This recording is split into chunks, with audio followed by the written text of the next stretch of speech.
Assalamualaikum warahmatullahi wabarakatuh. Saya Anya Lufy Ramadhani dengan NIM 22101152610475 dari kelas SI 12 akan mempresentasikan tentang konsep sistem informasi.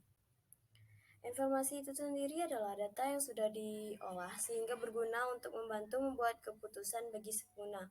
Menurut Kamus Besar Bahasa Indonesia, informasi adalah penerangan, pemberitahuan, kabar atau berita tentang sesuatu.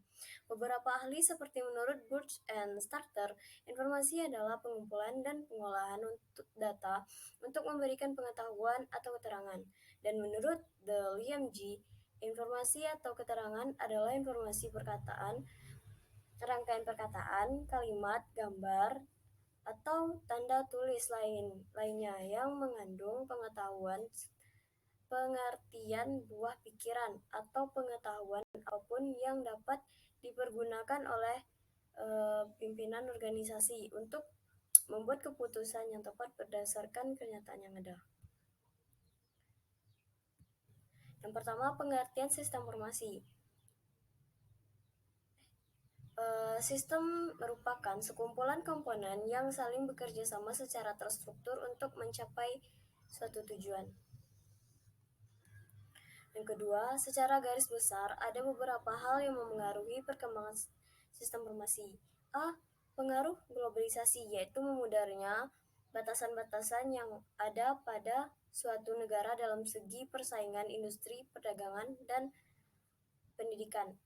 B. Perubahan lingkungan bisnis, adanya hubungan kerjasama dalam suatu jenis usaha dengan usaha lain, baik dengan kompetitor maupun dengan lingkungan sendiri.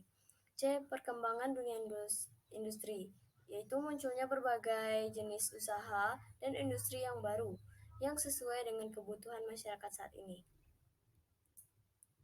Yang ketiga, manfaat sistem informasi.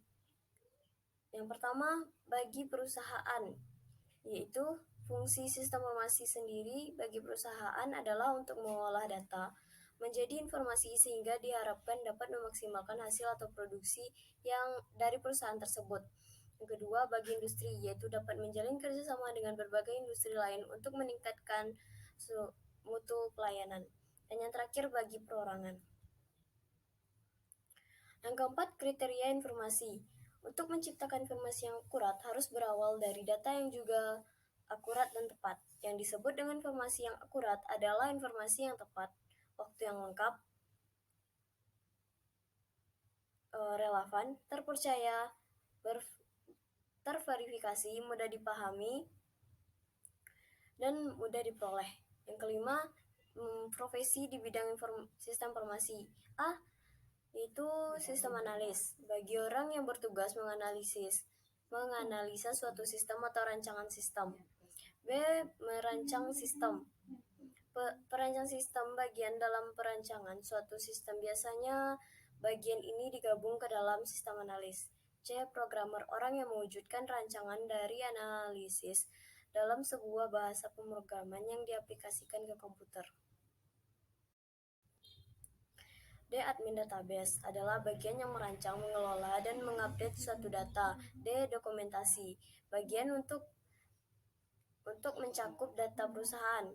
F. Ahli jaringan, merancang, merawat, dan mengelola jaringan.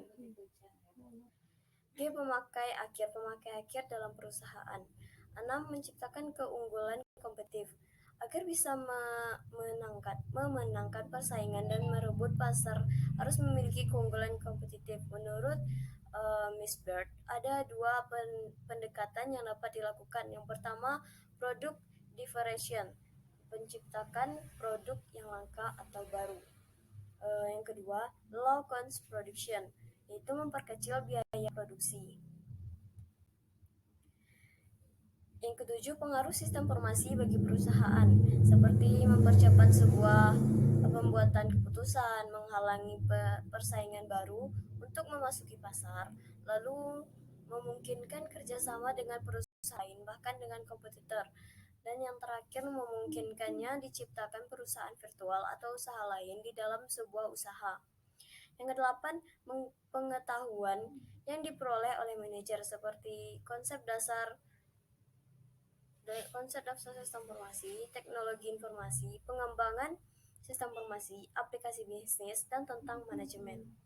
Yang kesembilan, rangkaian sistem informasi. Terdapat 5 kelompok elemen dalam rangkaian sistem informasi. Yang pertama, business driver. Berbagai hal yang mempengaruhi proses bisnis yang dijalankan oleh perusahaan. Yang kedua, technology driver.